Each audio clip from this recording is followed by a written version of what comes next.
여러분, 살다 보면 그런 생각 들 때 있지 않으세요? 내가 원래 믿고 있던 게 있는데 새로운 사실을 알게 됐을 때 과연 내 생각을 얼마나 바꿔야 하지? 오늘은 바로 이 문제, 즉 새로운 증거를 마주했을 때 우리의 믿음을 가장 합리적으로 업데이트하는 방법에 대해 이야기해 볼 겁니다. 그 이름은 바로 베이즈 추론입니다. 오늘 우리가 함께 떠날 여정은 이렇습니다. 먼저 아주 흥미로운 동전 던지기 수수께끼로 시작해서 확률을 완전히 다른 시각으로 보는 법을 알아볼 거고요. 그 다음엔 우리의 믿음이 어떤 과정을 거쳐 업데이트되는지 그 비밀을 파헤쳐 볼 겁니다. 그리고 이 복잡한 계산을 아주 간단하게 만들어주는 환상의 수학적 짝꿍도 만나볼 거고요. 마지막으로는 이 강력한 사고방식이 가진 힘과 또 조심해야 할 함정은 무엇인지까지 꼼꼼하게 짚어보겠습니다. 자, 모든 이야기는 아주 간단해 보이는 퍼즐 하나에서 시작되는데요. 이 퍼즐이 우리 머릿속의 직관과 눈앞의 데이터가 어떻게 충돌하는지, 그리고 이게 왜 통계학에서 아주 중요한 문제인지를 명확하게 보여줄 겁니다. 어때요? 되게 간단한 질문 같죠? 그런데 이 질문에 어떻게 대답하느냐가 우리가 확률이라는 걸 어떻게 바라보는지 그 근본적인 시각 차이를 드러내게 됩니다.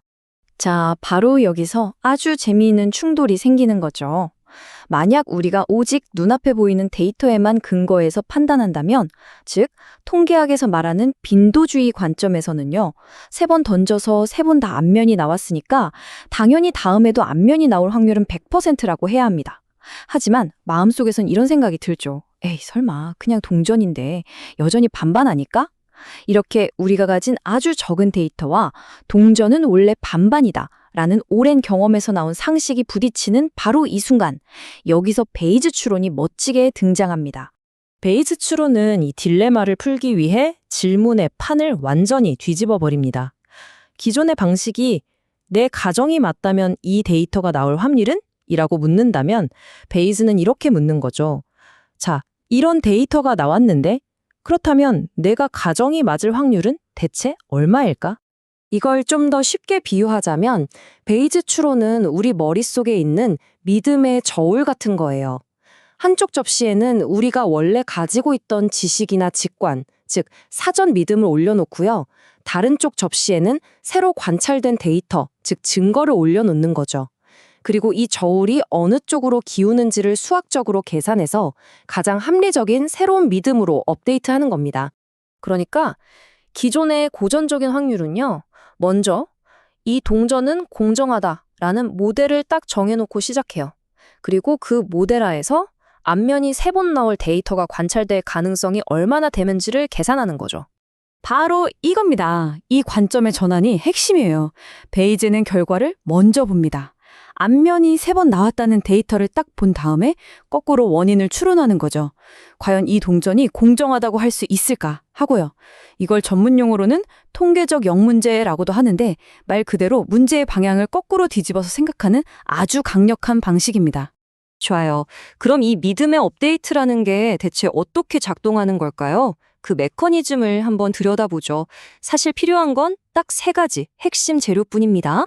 첫 번째 재료는 사전 확률, 즉 데이터를 보기 전에 내가 원래 가지고 있던 믿음이에요. 이 동전은 아마 공정할 거야 같은 거죠. 두 번째는 가능도인데 이건 내 믿음이 맞다고 가정했을 때 이 새로운 데이터가 나올 확률을 말합니다. 그리고 이 2가지를 잘 조합하면 마침내 3번째 재료인 사후 확률, 즉 증거가 반영된 나의 새로운 믿음이 탄생하는 겁니다. 간단히 말해서 기존 믿음 더하기 새로운 증거는 업데이트된 믿음이 되는 거죠. 그리고 정말 멋진 점은 이게 한 번으로 끝나는 게 아니라는 거예요. 여기서 얻은 사후 확률은 다음번 새로운 데이터를 만났을 때의 출발점, 즉 새로운 사전 확률이 됩니다. 마치 메비우스의 띠처럼요. 새로운 증거가 나타날 때마다 이 사이클을 계속 돌면서 우리의 믿음은 점점 더 현실에 가깝게, 더 정교하게 다듬어지는 거죠. 와, 이거 이론은 정말 멋진데 계산이 너무 복잡한 거 아니야? 싶으실 수 있어요. 맞습니다.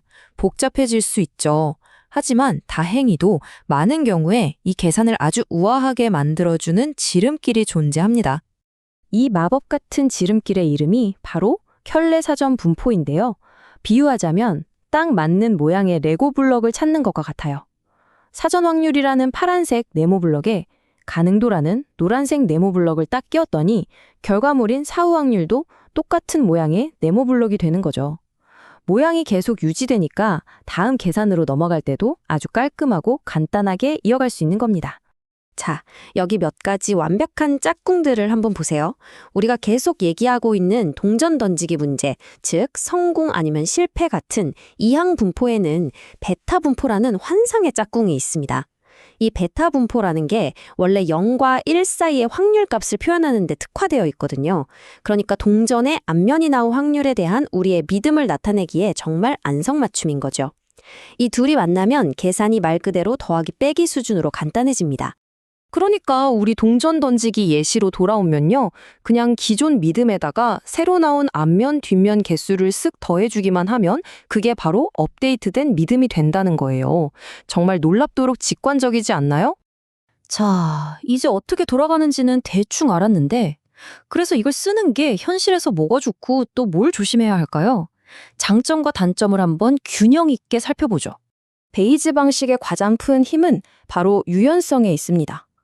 데이터가 몇 개 없을 때는 우리의 상식이나 사전 지식을 더 강하게 반영해서 터무니없는 결론으로 빠지는 걸 막아주고요. 반대로 데이터가 충분히 쌓이면 사전 지식의 영향력은 줄이고 데이터가 말해주는 것에 더 귀를 기울이게 되죠. 그리고 또 하나의 강력한 장점은 단순히 정답은 55%입니다 라고 말하는 게 아니라 정답은 50%에서 60% 사이일 가능성이 아주 높습니다 처럼 불확실성을 함께 보여준다는 점입니다. 훨씬 더 현실적인 답변이죠. 하지만 당연히 이게 무슨 만병통치약은 아닙니다. 가장 큰 약점은 처음에 어떤 사전 믿음을 선택하느냐에 따라 결과가 크게 달라질 수 있다는 거예요.